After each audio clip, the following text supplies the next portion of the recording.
Então, o melhor de 2013, hoje nós vamos para a mensagem 4, e o tema da mensagem 4 é cristão ateu, crendo em Deus, mas vivendo como se Ele não existisse. Na verdade, esse foi o tema da série e ele torna-se o tema da mensagem de hoje. Então, foi uma série que nós pregamos no mês de julho, cristão ateu, crendo em Deus, mas vivendo como se Ele não existisse. O texto base que usamos nessa série foi Tito, capítulo 1, versículo 16. Tito, capítulo 1, versículo 16, que diz assim: eles dizem que conhecem a Deus, mas o que eles fazem mostra que isso não é verdade. Estão cheios de ódio, são rebeldes e não são capazes de fazer nenhuma coisa boa. Isso aqui é o retrato do cristão ateu. Dizem que conhecem a Deus, mas vivem como se Ele não existisse. Você pode fechar os seus olhos, pode curvar a sua cabeça e pode orar a Deus nesse instante. Eu quero pedir que você ore primeiro por você, para que Deus abra sua mente, abra seu coração, para que você consiga deixar lá fora tudo o que você não pode resolver agora, que Deus e o Espírito Santo ajude você a se concentrar naquilo que vai ser ministrado aqui. Peça a Deus misericórdia sobre minha vida, para que Deus, através da graça dEle, me use como um instrumento para edificar a sua vida nessa noite.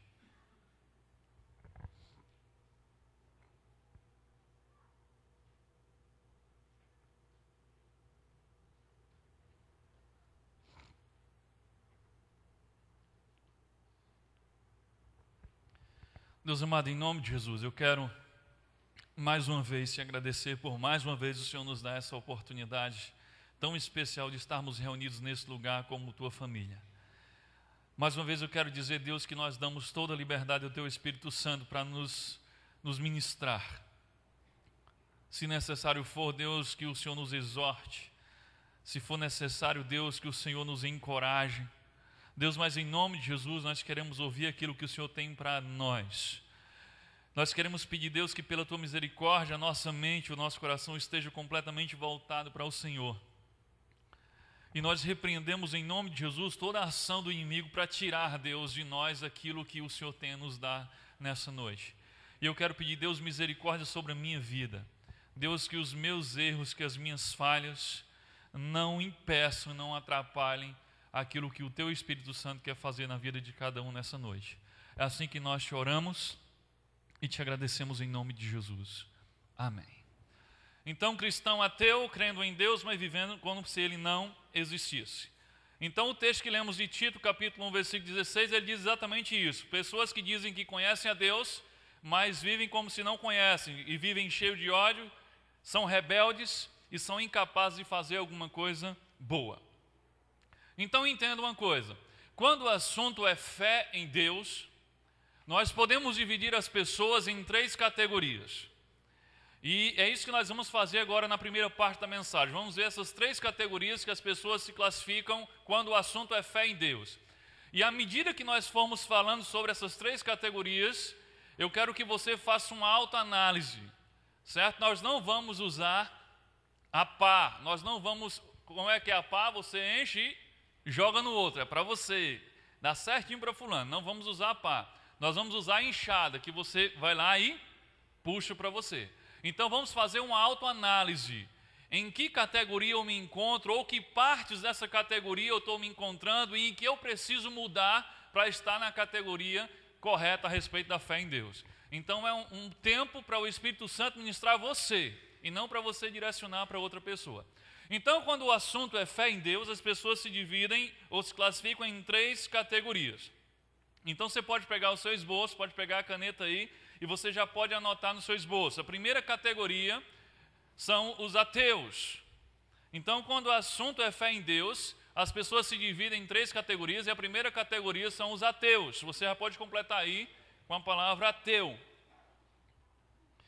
Quem são os ateus? Ateu é aquele que afirma que não crê na existência de Deus.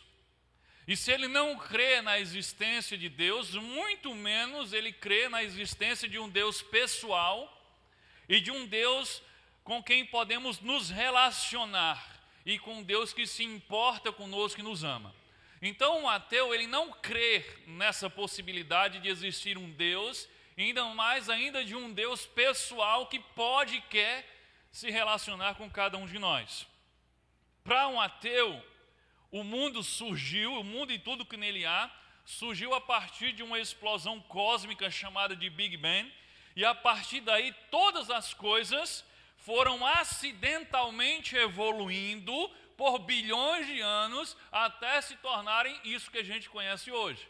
Então, entre os ateus, essa é uma crença muito popular, de que o mundo aconteceu por acaso de uma explosão, e que depois dessa explosão isso provocou algumas coisas químicas, e aí depois as coisas foram se juntando acidentalmente, as bactérias, as moléculas, e depois de bilhões de anos. É tudo isso aqui que você olha. Então é assim que um ateu normalmente pensa. Para um ateu, ele não acredita na existência do céu, nem acredita na existência do inferno, nem muito menos acredita na questão da vida após a morte. Para um ateu, realmente ateu convicto, a morte física significa o fim completo da vida humana. Então, para um ateu, não existe vida após a morte, nem céu, nem inferno. Morreu, acabou. Então, é assim que um ateu realmente pensa. Para um ateu, a fé em Deus, e na verdade a crença na existência de Deus, segundo eles, e eles falam muito isso, se você tem contato com um ateu, você já deve ter escutado isso. Segundo o ateu, a crença em Deus, na verdade, é uma muleta na qual os fracos se apoiam para aguentar viver nesse mundo, para superar os seus problemas e suportar as tragédias que a vida lhe impõe. Então eu já ouvi isso mais de uma vez da boca de ateus diferentes, de que Deus, na verdade, é uma muleta que os fracos usam porque não aguentam superar ou encarar de frente os desafios ou as tragédias que a vida coloca diante deles. Então eles criam essa ideia de um Deus para poder se apoiarem e aguentarem ficar de pé. O problema com esse pensamento ateu é que quando você tira Deus da equação, quando você tira Deus da jogada, automaticamente todas as coisas criadas perdem o valor. Quando você retira a figura do Deus Criador, todas as coisas perdem o valor. Porque você começa a dizer que tudo não passa de um acidente cósmico. Quando você tira a figura de Deus, você está dizendo que tudo foi um acidente cósmico e que tudo, na verdade, nós somos uma bactéria acidentalmente evoluída, fruto do acaso. Você está dizendo que a sua vida não vale nada. Se você crer dessa forma, que Deus não existe e que você é apenas uma bactéria acidentalmente evoluída que se transformou no que você se transformou, você está dizendo que a sua vida não tem valor. Olha só, Bertrand Russell, um inglês, provavelmente um dos maiores filósofos ateus do século passado, ele é um filósofo ateu. Olha o que ele diz a respeito da existência. Ele diz: a menos que você assuma a existência de Deus, a menos que você acredite que existe Deus, a questão do significado e propósito da vida são irrelevantes. Isso é um ateu dizendo, ele está dizendo, olha, se você acredita em Deus, então você pode estar procurando um significado para a vida. Mas se você não acredita que existe Deus, então, olha, é perder tempo procurar um significado e um valor para a sua vida. Ele acredita que não tem valor nenhum, ele acredita que não tem significado nenhum, porque ele não acredita em Deus. E ele está aconselhando isso. Se você não acredita em Deus, então não fica perdendo tempo procurando significado nem valor para a sua vida, porque se Deus não existe, a sua vida não tem significado algum. Como é que uma coisa que surge do acaso, como é que uma coisa que surge acidentalmente vai ter um propósito? Não tem propósito. Então, quando você tira Deus da equação, quando você não crê que Deus criou todas as coisas, que Deus é a mente pensante que planejou todas as coisas e que existe um propósito para todas as coisas, você está dizendo que a sua vida não vale nada. E se a sua vida não vale nada, adivinhe, qualquer um pode decidir tirar e pronto. Não tem valor. É isso que está acontecendo com o mundo. Quanto mais tiram Deus da equação, menos as pessoas valorizam a vida. Porque sem Deus, nada tem valor ou propósito. Uma pesquisa realizada pela revista Seleções, aqui no Brasil, revelou que 4,7% dos brasileiros afirmam serem ateus. 4,7% dos brasileiros afirmam que não creem na existência de Deus. Isso, em termos de porcentagem, parece pouco, né? Se você pegar 100%, 4,7% dizem que não creem em Deus, mas se a gente pensar em quantidade, 4,7% da população do Brasil equivale a mais ou menos 8 milhões e 900 mil pessoas que afirmam que não creem na existência de Deus. Mas apesar de ser muita gente, ainda é minoria. O Brasil, em sua maioria, as pessoas afirmam que creem na existência de Deus.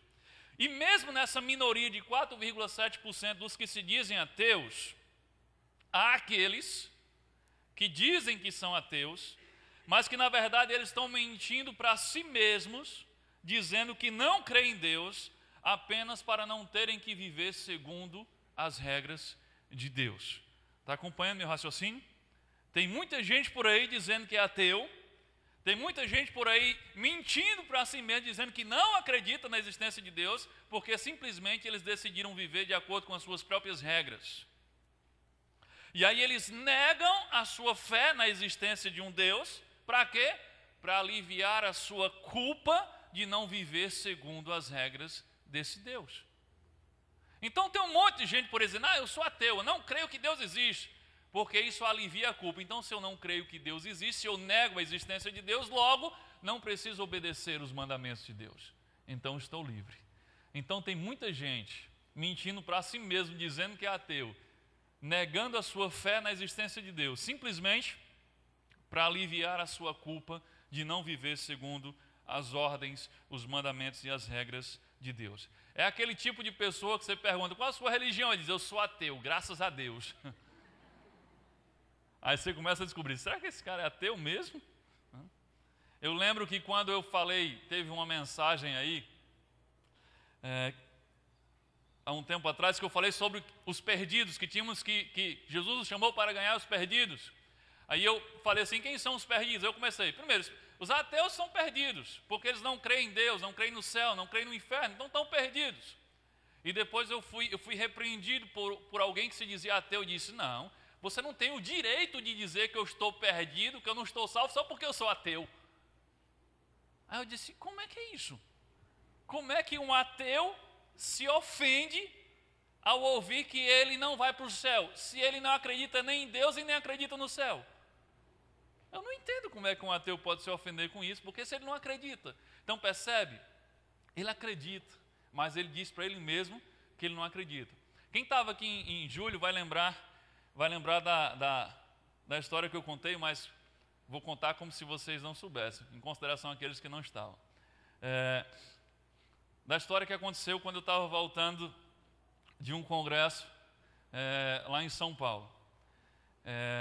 Quando vinha retornando para Natal, eu vinha no avião, então vem 3 cadeiras. Perto da janela estava eu, no meio estava um jovem engenheiro, e na cadeira do corredor estava uma senhora. E aí começamos a conversar e logo descobri que a senhora, ela era uma católica fervorosa, aquelas beatas, que realmente, ela quem ministrava o catecismo lá na igreja dela. Então, não era uma católica nominal, era uma católica fervorosa e praticante. E aí depois eu descobri que o rapaz, o jovem engenheiro elétrico que estava sentado no meio, ele disse que ele era ateu. E eu ouvi da boca dele dizer, Deus é uma muleta que os fracos usam. E aí eu não gosto de dizer logo que sou pastor, porque o pessoal já fica logo cheio de preconceito, né? E aí conversa, você sou pastor, pronto. Aí completou o trio, né? Uma beata, um ateu e um pastor. E aí no início começamos eu e a católica, a beata, nós nos unimos para poder evangelizar o ateu e mostrar para ele que Deus existe. E ele, com essa história que Deus é uma muleta, que não sei o quê, aquela coisa toda. E a viagem inteira nessa conversa. Quando avisou, atenção passageiros, né, aeroporto em Natal, preparar para pouso, aí a beata disse, eu vou rezar. Eu vou rezar porque eu tenho medo quando o avião vai pousar. Aí o outro disse assim, e você, pastor? Eu disse, eu não tenho medo não. Eu confio que Deus tem um propósito e se for para morrer agora, eu morro. Se não for, Deus... Aí ele ficou calado. E aí o avião começa a chegar, e quando vai chegando ele diz assim, pastor, ora aí, ora aí. Aí eu disse, isso é um ateu muito aprumado. Na hora que o avião vai pousar, ele com medo do avião cair, aí ele pede para o pastor orar para Deus, o Deus, a muleta que ele não cria, que era dos fracos. Então, aí eu fico pensando, aquele jovem, ele era um ateu de fato? Não. Ele não era um ateu. Provavelmente o que é que ele era? Ele era apenas um jovem querendo viver uma vida promíscua, sem ter que se preocupar com o que Deus quer e Deus não quer. Então ele nega a existência de Deus e assim alivia a sua culpa de não viver como Deus quer. Mas na hora que a coisa aperta, que o medo chega, aí ele lembra que existe Deus e pede para alguém orar para interceder para esse Deus. Então, entre esses 4,7% de pessoas no Brasil que dizem que são ateus, na verdade, muitos deles não são ateus de verdade. São pessoas que negam a sua fé em Deus para poder aliviar a sua culpa de não viverem segundo aquilo que Deus quer que eles vivam. Então, existem os ateus verdadeiros, né? Aqueles que de fato não acreditam na existência de Deus, e os ateus verdadeiros que de fato não acreditam na existência de Deus são um povo de muita fé. É verdade. Porque para você crer que tudo isso que nós vemos aqui é obra do acaso, você tem que ter mais fé do que fé para acreditar que existe um Deus por trás de tudo isso. Então existem os ateus verdadeiros que realmente acreditam que isso aqui é obra do acaso, não existe uma mente pensante por trás de tudo isso. E existem os falsos ateus, aqueles que creem na existência de Deus, mas negam para aliviar a culpa de não obedecê-lo. Mas no final, tanto o ateu verdadeiro como o ateu falso são farinha do mesmo saco. Por quê? Porque o que importa não é se você crê ou não na existência de Deus. O que importa é se você o conhece e se você o obedece. E os dois não fazem isso. Então, quando o assunto é fé em Deus, primeira categoria são os ateus. E a gente poderia até subdividir em ateus verdadeiros e falsos ateus. Mas todos estão na mesma categoria. Pegue seu esboço aí. Segunda categoria. Quando o assunto é fé em Deus, as pessoas também podem ser classificadas como cristão ateu. É a segunda categoria. Cristão ateu. Complete aí no seu esboço.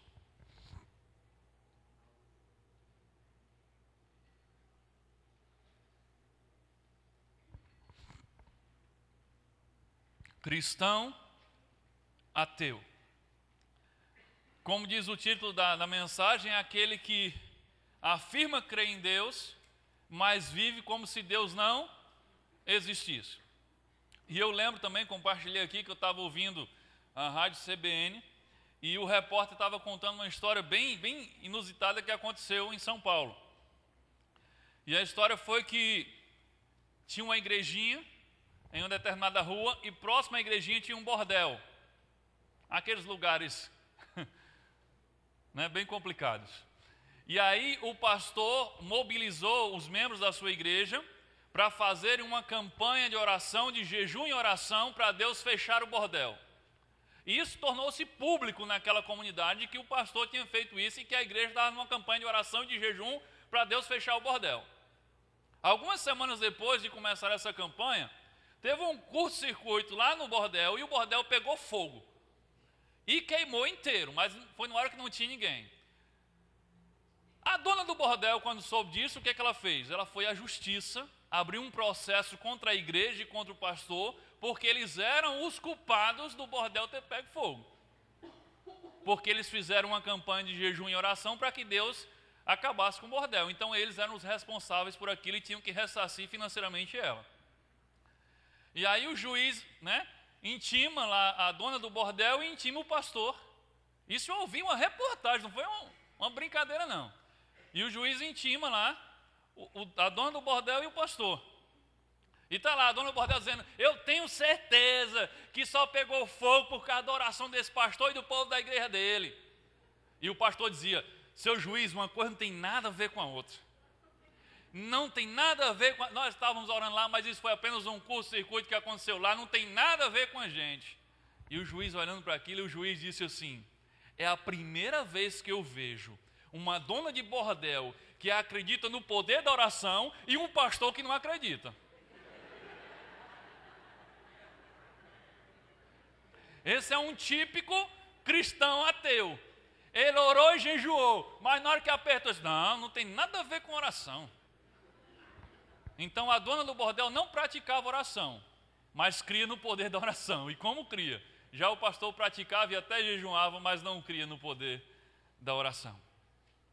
Para um cristão ateu, a sua crença na existência de Deus não afeta em nada os seus valores, as suas decisões, suas opiniões, os seus relacionamentos, a sua forma de fazer negócio.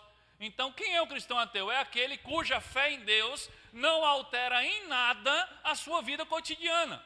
Ele diz que crê em Deus, mas a sua fé em Deus não altera a forma como ele decide as coisas, não altera a forma como ele vê o mundo, não altera a forma como ele se relaciona com as pessoas e nem altera a forma como ele negocia e faz negócio. Não altera nada. Ele crê em Deus, mas vive como se não existisse. Cristão ateu é aquele que antes de ser cristão, ele alterava a quilometragem do carro para vender o carro mais rápido e mais caro. Você já deve ter ouvido falar que tem algumas pessoas que fazem isso, né? O carro tem lá 100 mil quilômetros rodados e ele desce para 50 para dizer que o carro é novo. Então, antes de ser cristão, ele alterava a quilometragem do carro para vender. E depois que ele se tornou cristão, ele continua alterando. Continua com a mesma prática. Não mudou nada. Cristão ateu é aquele jovem que ele transava com a namorada antes de ser cristão. Mas depois que se converteu, ele continua transando com a namorada. Só que agora ele ora e diz, Deus não deixa que ela engravide, Deus não deixa que ela engravide. Mas ele continua fazendo a mesma coisa, ele não mudou. Cristão ateu é aquele que colava na prova antes de ser cristão. E depois de cristão ele cola do mesmo jeito, mas agora ele intercede, Deus não deixa eu ser pego colando, não deixa eu ser pego colando. Então, a sua fé em Deus não altera o seu comportamento, não altera as suas ações, nem a sua forma de ver o mundo. Ele vive como se não cresce em Deus. A verdade é que se os cristãos ateus deixassem de crer em Deus, ninguém ia notar a diferença, porque eles já vivem como se não crescem em Deus. Compreende? Se alguém que é um cristão ateu, que se encaixa nessa categoria, dissesse, eu não creio mais em Deus, não ia mudar nada. Porque ele já vive como alguém que não crê em Deus. Os cristãos ateus são pessoas que se preocupam demasiadamente com o exterior, com a aparência, e desprezam as coisas mais importantes. Foi isso que Jesus disse para os fariseus, que não deixavam de ser cristãos ateus, de certa forma. Lá em Mateus capítulo 23, versículo 24, olha só o que Jesus diz para eles. Guias cegos, com um mosquito, mas engolem um camelo. É assim que o cristão ateu se comporta. Ele fica coando, filtrando, se importando com mosquitos, coisinhas pequenas, mas ele engole camelos. O cristão ateu, ele se preocupa com coisas externas, coisas sem valor ou coisas de menor valor e desprezam as coisas que Deus acha mais importante. O cristão ateu, ele fica preocupado com o brinco, se pode brinco, se não pode brinco, se pode bermuda, se é pecado usar calça, se o cabelo está grande, se o cabelo foi pintado ou não foi pintado, se foi cortado ou não foi, qual o ritmo da música, esse ritmo é de Deus, esse ritmo é do diabo. Ficam preocupados com essas coisas, mas aí às vezes vivem para falar da vida alheia, trapaceiam quando fazem negócio, não honram com sua palavra nem com seus compromissos. Muitas vezes vivem cheios de rancor, cheios de ódio, cheios de preconceito, de discriminação. São pessoas amargas. mas andam todas preocupadas com os mosquitos, com a aparência. Não, cristão não pode usar esse tipo de roupa. Não, cristão não pode ter um cabelo assim. E aí desprezam o que há de mais importante, que vem de dentro para fora. É o que Jesus diz. Ficam coando mosquito, mas engolindo camelo. Ou seja, eles se importam com coisas pequenas, mas praticam erros gigantescos. Cristãos ateus são pessoas que sabem muito sobre o que Deus quer, mas continuam agindo e vivendo segundo o que eles mesmos querem. Cristãos ateus são pessoas que já aprenderam teoricamente que Deus é o seu provedor, já aprenderam e já decoraram o texto que Jesus diz: vocês não precisam estar ansiosos quanto o dia de amanhã, vocês têm que descansar. Eles já aprenderam tudo isso, mas eles são pessoas que não conseguem parar de se preocupar se amanhã vão ter o que comer ou não. Eles não conseguem parar de perder o sono preocupados se Deus vai prover ou não. Eles não conseguem, simplesmente não conseguem viver a fé que dizem que têm e não conseguem descansar no Senhor. Eles não conseguem parar de confiar nas suas próprias forças, na sua própria inteligência e no seu próprio dinheiro. Viver assim é viver como um cristão ateu, alguém que afirma que crê numa coisa, mas que não vive por essa fé. Cristãos ateus são pessoas do tipo que dizem que acreditam em Jesus, mas não acreditam em tudo que Jesus diz. Por exemplo, acreditam e querem seguir Jesus, mas não acreditam no que Jesus falou sobre a sua igreja, em que ele diz que edificaria a sua igreja. E igreja é um ajuntamento de pessoas que se reúnem em nome de Jesus.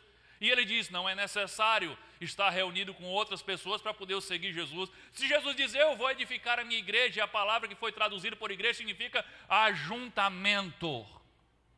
Eu vou edificar um ajuntamento de pessoas que se reúnem em meu nome. Então ele afirma que crê em Jesus, mas despreza o ensinamento e a ordem de Jesus a respeito da igreja de Jesus e querem ser discípulos sozinhos, porque são incapazes de se relacionar com os outros discípulos de Jesus. Eles esquecem que Jesus não chama apenas para crer, mas também para pertencer. Jesus nunca chamou ninguém apenas para crer, ele sempre chamava para pertencer ao grupo dos discípulos. Cristãos ateus são aqueles que já tiveram no seu passado uma experiência com Deus, já experimentaram do seu amor e da sua graça de forma clara, mas em algum momento dessa caminhada permitiram que aquele relacionamento pessoal e íntimo com Deus tornasse-se em uma religiosidade vazia e opressiva. Cristão ateu pode ser alguém que um dia já desfrutou da graça de Deus, que um dia foi atraído pela graça e pelo amor de Deus, quando descobriu que Deus o amava como ele estava e o chamava como ele estava e o aceitava como ele estava, e ele se derramou diante de Deus. Ele até caminhou um tempo por essa graça de Deus e por esse amor de Deus, mas com o passar do tempo ele foi deixando que o seu relacionamento pessoal com Deus fosse transformado em mera religiosidade vazia e opressiva, que em vez de aliviar o fardo das pessoas, coloca um fardo maior do que o que ela tinha antes. Uma religiosidade de não pode, não pode, não pode, não pode, de exterior. E aí vivem uma vida vazia e oprimida, porque esqueceram do seu relacionamento com Deus. Cristão ateu, ele não exala mais o perfume da graça e do amor de Deus. O perfume da graça e do amor que atrai os cansados, os sobrecarregados, os oprimidos, os perdidos, sabe? Aquele perfume de Jesus, porque era esse o perfume que Jesus exalava. Para onde Jesus ia, ele atraía quem? Os perdidos, os cansados, os sobrecarregados, os oprimidos. Ele até chamava: vinde a mim, todos que estão cansados e sobrecarregados e oprimidos, eu vos aliviarei. O cristão ateu, com o passar do tempo, ele perdeu esse perfume da graça e do amor, que tem a capacidade de atrair os perdidos e os cansados e oprimidos. E em vez de exalarem o perfume da graça e do amor que atrai o pecador, O cristão ateu começa a exalar o odor do julgamento, o odor da condenação, do preconceito, da rejeição. É só você perguntar para quem está lá fora. Pergunta para os perdidos o que é que eles pensam dos cristãos. Chega para um perdido, perdidos são aquelas pessoas que não têm um relacionamento pessoal com Deus. Chega para um perdido e diz assim, eu vou dizer uma palavra, você diz o que vem na sua cabeça. E você diz assim, cristão evangélico, por exemplo. O que é que vem na sua cabeça? A última coisa que ele vai dizer é amor, aceitação, graça. Ele vai dizer preconceito, rejeição, regras. Mas diga assim, quando eu digo Jesus, o que é que vem na sua mente? Quando fala em Jesus, ele pensa em amor, ele pensa em graça, ele pensa em aceitação. O que está acontecendo? Porque em algum momento nós paramos de refletir ou de exalar o perfume de Jesus, que é o perfume da graça e do amor, que atrai o perdido e o cansado. O cristão ateu, ele já perdeu esse perfume. Será que você ainda tem o perfume da graça e do amor que atrai o perdido e o sobrecarregado e o oprimido? Ou será que você já está começando a exalar o odor do julgamento? Porque a figura do cristão, que muita gente que está lá fora vê, é aquele cristão com o dedo apontado, que diz, eu estou no céu e você está no inferno. É aquele cristão que anda orgulhoso porque acha que é melhor do que aquele que ainda não está na igreja dele. É aquele cristão que chega ao absurdo de achar que não existe salvação fora da igreja dele. E ele começa a praticar o julgamento e a condenação e o preconceito, não só com os perdidos, mas com os cristãos de outras denominações, porque se não tiver na igreja dele, não há salvação. Isso são os estágios mais piorados do cristão ateu. Resumindo, o cristão ateu é um seguidor de Jesus nas horas vagas e serve como bem lhe entende quando dar e de uma forma que não exala o perfume de Jesus.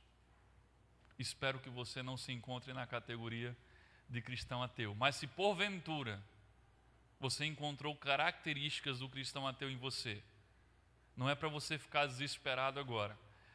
Essa é uma oportunidade que o Espírito Santo te dá para você rever essas questões, confessar onde você tem errado e sair daqui com uma decisão de ser um cristão verdadeiro.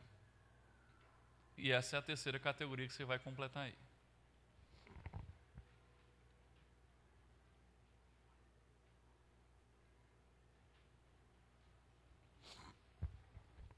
Então, quando o assunto é fé em Deus, a terceira categoria de pessoas são os cristãos verdadeiros. Aquela mesma revista Seleções que disse que 4,7% das pessoas no Brasil afirmam não crer em Deus, claro, diz que 95,3% dos brasileiros afirmam que creem em Deus. Então, 95,3% dos brasileiros afirmam crer em Deus. Mas a questão é, será que todos esses brasileiros que afirmam crer em Deus são de fato cristãos verdadeiros? Eu creio que não. Se fosse o Brasil, era outra história. Era uma nação completamente diferente do que nós vemos aí. Porque existe uma diferença muito grande entre crer em Deus e se relacionar com Deus. Portanto, existe uma distância entre crer e conhecer. Mas talvez você esteja se perguntando, mas não é suficiente crer em Deus? Olha só o que diz a Bíblia lá em Tiago capítulo 2, versículo 19. Tiago capítulo 2, versículo 19. Você crê que existe um só Deus? Muito bem. Em outras palavras, você não faz mais do que sua obrigação. Até mesmo os demônios creem e tremem. Olha o que Tiago está dizendo. Você acha que é grande coisa crer que Deus existe? É como se Tiago estivesse falando mais ou menos assim. Ele disse, para você que não sabe, os demônios creem e creem mais do que você. Eles tremem só de saber que Deus existe. Então, se o simples fato de crer na existência de Deus determinasse a salvação de alguém, os demônios estavam mais salvos do que nós, porque diz que eles tremem. Eu não vi ninguém tremer ainda porque eu falei Deus aqui. Mas diz que os demônios tremem só de ter essa compreensão de que Deus existe. Então não é o simples fato de crer na existência de Deus que gera salvação. Crer na existência de Deus é o primeiro passo, mas está longe de ser o último passo. É apenas o primeiro passo, não o único.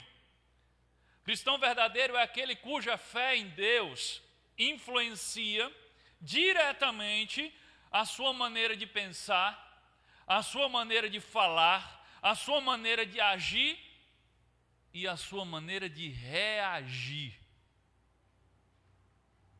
Tem muito cristão agindo como cristão, mas na hora de reagir, ele reage como um ateu. Sabe por quê? Porque a reação, ela expõe o que realmente está dentro de você. Você não planeja a reação.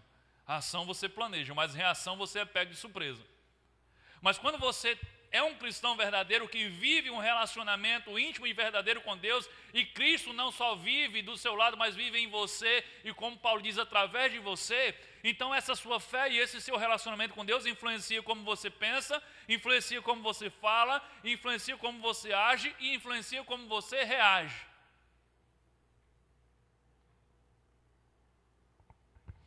Cristão verdadeiro é aquele que vive para agradar a Deus e para imitar a Cristo. É aquele que vive para agradar a Deus e para imitar a Cristo. Cristão verdadeiro, ele anda sempre fazendo algumas perguntas o tempo todo. Ele anda conversando com Deus no seu relacionamento o tempo todo. E ele pergunta mais ou menos assim: Deus, isso daqui, o que é que o Senhor acha? Senhor, se o Senhor estivesse aqui no meu lugar, o que é que o Senhor faria? Se o Senhor estivesse aqui, o que é que o Senhor diria? Sabe, o cristão verdadeiro, ele é obcecado por essa pergunta. Jesus, se tu estivesse no meu lugar, como o Senhor faria? Se o Senhor estivesse no meu lugar, como o Senhor agiria? Como o Senhor reagiria? O que é que o Senhor diria? Diante de situações, diante de pessoas, diante de propostas. Ele está sempre perguntando. Ele não pergunta o que será melhor para mim? O que é mais vantajoso para mim? Ele pergunta o que Jesus faria se estivesse no meu lugar. Porque ele vive para agradar a Deus e para imitar a Jesus. Grande parte do diálogo do discípulo com o seu mestre está ligado a conhecer a sua vontade para obedecer a sua vontade. Conhecer para obedecer. O cristão verdadeiro, ele sabe que não pode conhecer a Deus sem estar comprometido com a obediência a Deus. É muito importante você ter isso em mente. Você não pode conhecer a Deus se você não estiver comprometido em obedecer a Deus.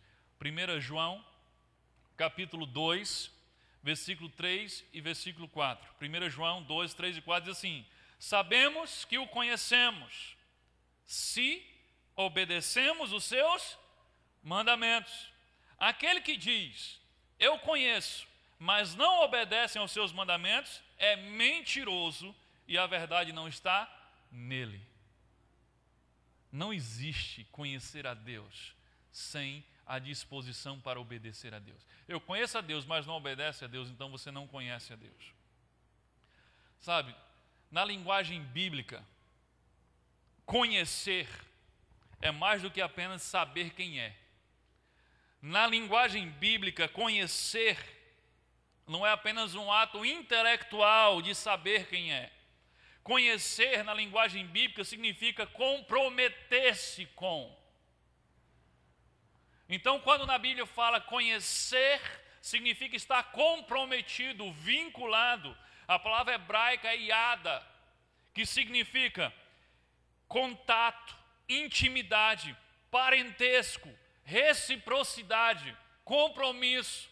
Então a palavra hebraica que foi traduzida por conhecer, a palavra yada, que significa ser parente, comprometido, ter reciprocidade. Então não é um conhecer teórico, eu sei quem Deus é, eu sei o que Ele disse. Quando a Bíblia fala sobre conhecer a Deus, significa alguém que está comprometido com Deus. Jeremias, capítulo 22, versículo 16, onde esse onde esse verbo iada aparece aí. Olha só, julgou a causa do aflito e do necessitado. Ele está dizendo, olha, fez o certo, você julgou a causa do aflito, se importou com o necessitado. Ele diz, por isso, tudo lhe ia bem. Porventura, não é isso conhecer-me? A palavra que está lá no hebraico nesse texto é iada, que foi traduzida por conhecer. Ele está dizendo, ele diz assim, você fez o que é certo. Você cuidou do necessitado, você cuidou daquele que estava aflito, e isso é a coisa certa. E por um acaso não é fazer a coisa certa que significa me conhecer? Diz o Senhor. Então conhecer a Deus, na verdade, significa estar comprometido com a obediência a Ele. Conhecer significa comprometimento com Deus. Veja agora esse outro texto, onde Deus deixa claro que conhecimento intelectual não é o bastante se não houver comprometimento com a obediência prática. Jeremias 2,8 diz assim, os sacerdotes não disseram, onde está o Senhor? E os que tratavam da lei não me conheceram. Os pastores prevaricaram contra mim, os profetas profetizaram por Baal e andaram atrás de coisas que de nenhum proveito. Eu quero destacar aqui a parte que diz, e os que tratavam da lei não me conheceram. Que lei ele está falando? Da lei de Deus. Ele está dizendo, aqueles que tratavam da lei, aqueles que estudavam e ensinavam as leis, aqueles que tinham todo o conhecimento teórico sobre a vontade de Deus, mas não obedeciam, ele diz, esses não me conheceram. Não estavam comprometidos comigo, não tinham um relacionamento comigo. Eles só sabiam do que eu disse e alguma coisa sobre quem eu era, mas eles não me conhecem de verdade. Sabe, eu conheço pelo menos uma dezena de pessoas que são enciclopédias bíblicas ambulantes, mas que têm um comportamento ético desprezível. Você conhece alguém assim? Que parece uma Bíblia ambulante, ele cita os capítulos, ele tudo tem um versículo, e vai para lá e vem para cá e sabe demais, mas quando você olha para a vida dele, ele tem um comportamento ético desprezível. Porque conhecimento teórico sobre o que Deus disse não é de fato conhecê-lo. Não torna você cristão verdadeiro, porque você sabe os versículos decorados. É por isso que Jesus disse que lá no julgamento final, ele vai ouvir algumas coisas e dizer algumas coisas. Olha só, Mateus 7, 22 e 23. Olha só o que vai acontecer no julgamento final. Mateus 7, 22 e 23. Muitos naquele dia hão de dizer-me, Senhor, Senhor, porventura não temos nós profetizado em Teu nome, e em Teu nome não expelimos demônios, e em Teu nome não fizemos muitos milagres? Então lhes direi explicitamente, nunca vos conheci. Apartai-vos de mim, os que praticais a iniquidade. Olha só, o pessoal vai chegar para Jesus e vai dizer, Jesus, está lembrado da gente, né? Está lembrado de nós, né? Nós profetizamos em Teu nome, nós expulsamos demônios em Teu nome, nós curamos os enfermos em Teu nome, o Senhor está lembrado de nós, né? E Jesus diz assim, nunca vos conheci. Será que Jesus está falando assim, não, eu não lembro de vocês, eu não lembro, você morava onde mesmo? Será que Jesus estava falando desse tipo de conhecer, de não lembrar quem eles eram? Claro que não. É claro que Jesus sabia exatamente quem eles eram, onde eles moraram, onde eles nasceram, quando eles morreram, o que eles fizeram. Não era desse conhecer que Jesus falava. Quando Jesus diz, nunca vos conheci, significa, vocês nunca estiveram comprometidos comigo. Nunca existiu um compromisso entre mim e vocês. Não vos conheço, não vos conheci. Não havia relacionamento, não havia comprometimento. Apartai-vos de mim. Eram pessoas que aprenderam até fazer coisas em nome de Jesus, mas nunca conheceram de fato Jesus. Nunca tiveram de fato comprometidos com Jesus. Então, para Deus não existe conhecimento sem comprometimento. A verdade é que você passa a conhecer a Deus pela experiência. À medida em que você vai obedecendo, Deus vai se revelando. É assim que você conhece a Deus de verdade. Você vai obedecendo e Deus vai se revelando. Você lembra de Abraão? Eu cito Abraão toda hora aqui. Você lembra de Abraão? Olha só um trechinho lá em Gênesis capítulo 12, versículo 1 e o versículo 4. Não é o 1 até o 4, é 1 e o versículo 4. Certo dia o Senhor Deus disse a Abraão, aqui é Abrão porque não tinha mudado o nome dele ainda para Abraão: saia da sua terra, do meio dos seus parentes e da casa do seu pai, e vá para uma terra que eu lhe mostrarei. Abrão tinha 75 anos quando partiu de Harã, como o Senhor havia ordenado. Deus chega para Abrão, um homem já de 75 anos, e se revela em parte para ele. Se revela como pai, se revela como Deus diz: sai do meio da tua casa e dos teus parentes, pega tudo que você tem, todo o seu rebanho, todos os seus criados, pega a sua esposa e vai embora para um lugar que eu vou te mostrar. É uma loucura esse negócio. Imagina aí Deus chegar para você e dizer: olha, vai-se embora, e no caminho eu vou dizer para onde é que você vai. Pega tudo aí e vai-se embora. Aí o que Abraão faz? O texto diz que Abraão tinha 75 anos quando fez exatamente como o Senhor ordenou. Abraão obedece. E porque ele obedece, porque ele está comprometido com a obediência, à medida que ele caminha e obedece, Deus continua se revelando. E revelando o maravilhoso projeto que ele tinha para a vida de Abraão. Mas a revelação de Deus para Abraão vai acontecendo à medida que Abraão vai obedecendo aquilo que vai sendo revelado. Não existe conhecimento se não existe comprometimento com a obediência. Deus não brinca de dizer: deixa eu dizer o que é que eu queria que você fizesse, aí você decide se você faz. Deus não brinca nessa brincadeira. Se Abraão não tivesse obedecido, Deus não teria se revelado para Abraão. Então, para ser cristão verdadeiro, você precisa mais do que crer na existência de Deus, você precisa conhecer a Deus, e conhecer tem a ver com estar comprometido com a obediência.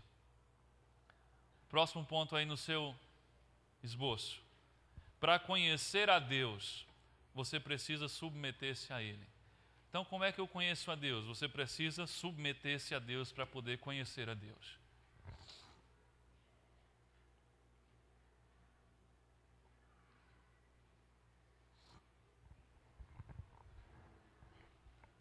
Para conhecer a Deus, você precisa submeter-se a Ele.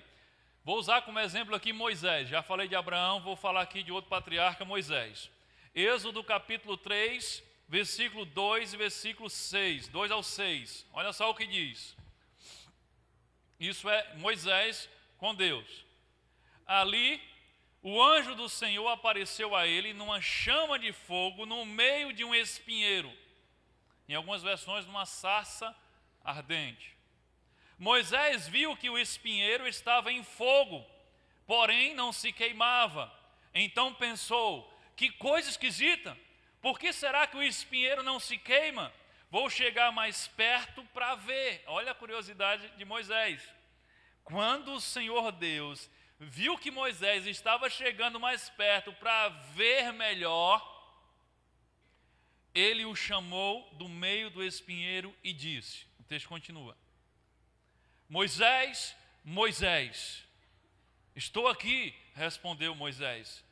Deus disse: pare aí e tire as sandálias, pois o lugar onde você está é um lugar sagrado. E Deus continuou: eu sou o Deus dos seus antepassados, o Deus de Abraão, o Deus de Isaque e o Deus de Jacó. Aí Moisés cobriu o rosto porque ficou com medo de olhar para Deus. O que é que esse texto quer dizer? Se você já conhece a história, você já está entendendo o texto. Mas se você nunca viu esse texto, Moisés tinha fugido, estava lá escondido lá no deserto, e Deus foi chamar Moisés para enviá-lo para uma missão de resgatar o povo do Egito. Moisés está lá passeando, andando, fazendo alguma coisa, e ele vê uma árvore, um espinheiro, uma sarça, que começa a pegar fogo. E ele começa a ficar curioso porque o fogo está em toda a árvore, mas ele vê que a árvore não está se consumindo no fogo. Então diz que ele fica curioso e vai chegar perto para ver o que é. Eu quero conhecer o que é que está nessa árvore.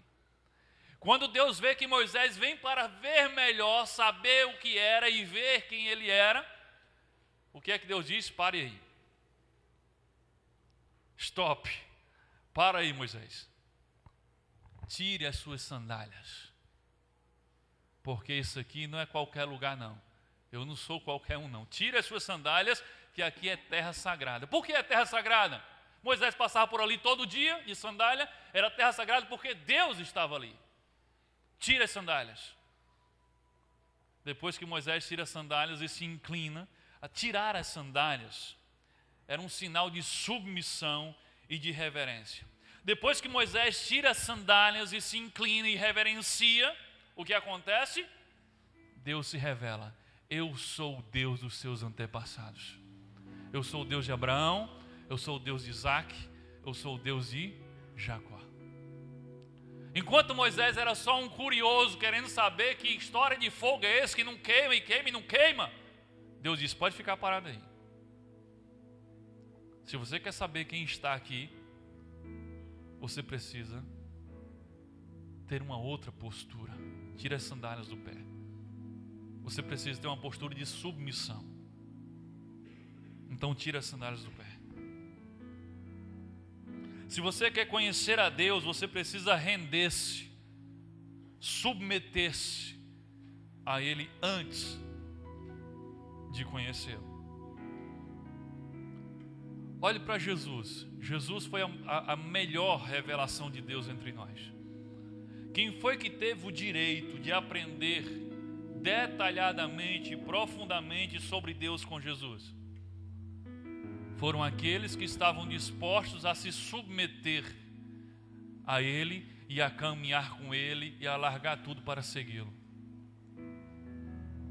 Aqueles outros que eram meros curiosos, os que eram meros questionadores, a esses Jesus falava por parábolas.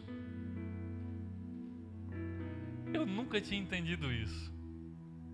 Jesus, por que o Senhor falava por parábolas? E Jesus diz, eu falo para que eles não entendam. Isso é uma loucura para mim. Jesus está dizendo que intencionalmente falava por parábolas para que não entendessem. Olha só esse texto, Mateus 13, versículo 10, 11 e versículo 13. Diz assim, então se aproximaram os discípulos e lhe perguntaram, por que lhe falas por parábolas? Eles tinham a mesma dúvida que eu. Ao que respondeu, porque a vós outros é dado conhecer os mistérios do reino dos céus, mas àqueles não lhes é concedido. Por isso lhes falo por parábolas, porque vendo, não veem, e ouvindo, não ouvem, nem entendem. Isso não entrava na minha cabeça. Jesus está dizendo que algumas parábolas, porque esse aqui é um texto em que ele, depois que ele prega para a multidão de curiosos, depois ele senta com os discípulos e explica a parábola, como foi o caso do semeador. A semente significa isso, o caminho duro significa isso, o caminho... Depois ele explica para os 12, para os seus discípulos. Mas diz, para eles eu preguei assim, para que eles escutem e não entendam mesmo. E eu ficava, mas como pode, Jesus? E aí eu entendo isso agora. A ideia é que Deus não está interessado em se revelar para aqueles que não estão interessados em se comprometer com Ele. É claro isso. Jesus não estava interessado em revelar Deus para pessoas que não estavam interessadas em comprometer suas vidas com Deus. Compreende?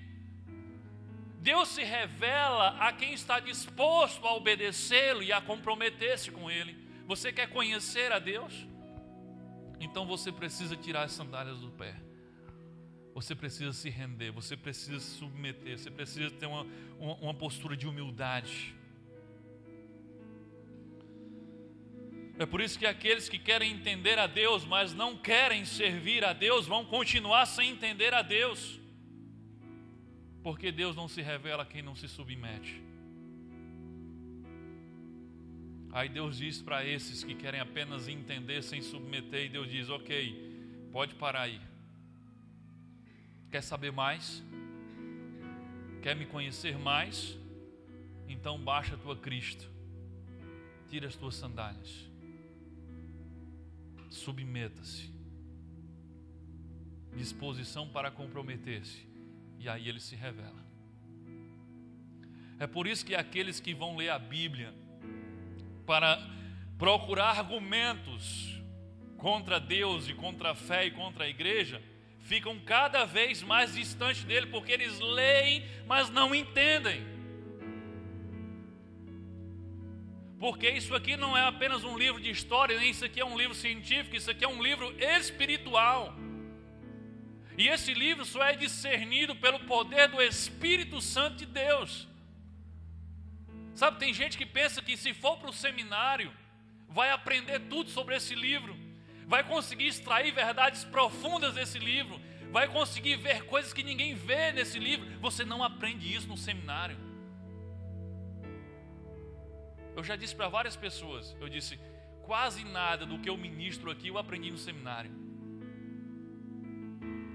Não ensina, isso é um livro espiritual. Sabe, coisas como esse texto que eu acabei de ler para vocês, que eu olhava para eles e eu não entendo, e de repente, pam, os seus olhos se abrem e você diz, como é que eu nunca vi isso antes? Isso você não aprende no seminário. Isso tem a ver com alguém que está buscando conhecer porque está querendo obedecer mais. Alguém que está buscando conhecer porque está comprometido em se parecer um pouquinho mais com Jesus. E aí Deus vai se revelando, como fez com Abraão. Abraão, então você já veio até aqui, então agora vamos para o próximo passo, até ali. Você já veio até aqui, então deixa eu dizer uma coisa mais para você. Eu vou fazer você pai de uma grande geração. Aí ele vai, olha para as estrelas, olha, é nessa quantidade a tua geração, a tua descendência, e a coisa vai se revelando. Vou mudar o teu nome, e a coisa vai indo, e o filho nasce. É assim. Se você quer apenas conhecimento teórico, se você é apenas um mero curioso para saber sobre Deus e sobre a Bíblia, Deus nunca vai se revelar a você. Deus não está interessado em se revelar a pessoas que não estão interessadas em se comprometer com Ele. Deus não vai se revelar a você até que você esteja completamente rendido e disposto a obedecê-lo, como Abraão, como Moisés, como Davi e como tantos outros. Complete no seu esboço. Acredite, Deus deseja que você o conheça.